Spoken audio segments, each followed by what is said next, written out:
अस्सलामुअलैकुम रहमतुल्लाहि व बरकातुहू। इस्लामिक मोटिवेशनल स्टोरी नफ्स पर काबू। एक नवाब की खूबसूरत लड़की फसाद के दौरान मस्जिद में पनाह लेने के लिए दाखिल हुई तो देखा एक नौजवान लड़का तिलावत में मशगूल है।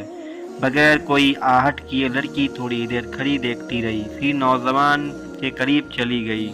इस्लामी रंग में रंगे नौजवान ने जब अपने सामने लड़के के बेपर्दा हालत में देखा तो उसे मस्जिद से निकलने को कहा, लेकिन लड़की ने बाहर निकलने से इनकार कर दिया।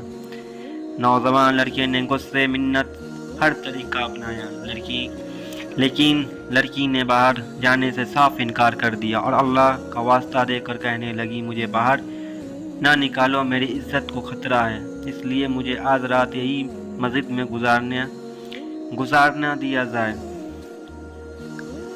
नौजवान लड़के ने कहा, एक शर्त पर तुम मस्जिद में ठहर सकती हो कि एक कोने में पूरी रात खामोशी बैठी रहोगी और किसी भी हाल में मुझसे बात ना करोगी। लड़की चुपचाप जाकर एक कोने में बैठ गई। उधर नौजवान इबादत गुजार लड़का हर थोड़ी देर बाद अपनी एक उंगली जलते चिराग पर रखता और फिर सिसकियां लेकर उंगली को हटा लेता। लड़की रात भर ये तमाशा देखती रही मगर कुछ बोल न सकी। अल्लाह अल्लाह कर कर सुबह हुई। लड़का फजर का अजान देने के लिए उठा तो लड़की से बोला कि अब वो चली जाए, नमाजी आने वाले होंगे, किसी को कोई गलत फहमी न हो जाए। लड़की ने कहा, ठीक मैं जा रही, मगर मुझे एक बात बताएं कि रात भर थोड़ी देर के बाद आप अपनी उंगलियां जलते चिराग पर क्यों रखते थे?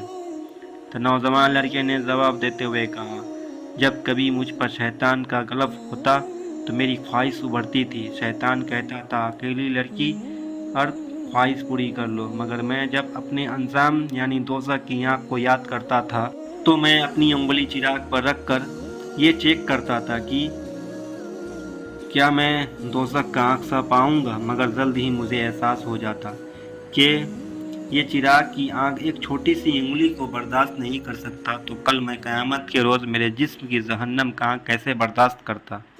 लड़की चली गई। वक्त गुजरता गया।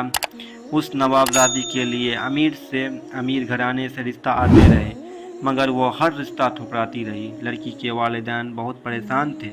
आखिरी माजरा क्या है? आखिरी में लड़की ने ज़बान खोली और बोली, मेरी शादी उस मस्जिद में रहने वाले नौजवान लड़के से किया जाए। अगर उसकी शादी उस नौजवान लड़के से न हो सकी तो वो कभी शादी नहीं करेगी। एक रात नफ्स को काबू में रखकर वो गरीब नौजवान महल में चला गया। जरा सोचे, अगर हमारी ज़िंदगी अल्लाह के बताए रास्ते पे चलते रहें तो कल क़यामत के रोज़ अल्लाह सुब्हानहू व तआला हमें क्या क्या अता करेंगे। अल्लाह पाक हम सब को नेक राह पर चलने की तौफीक अता फरमाए। आमीन सुम्मा आमीन।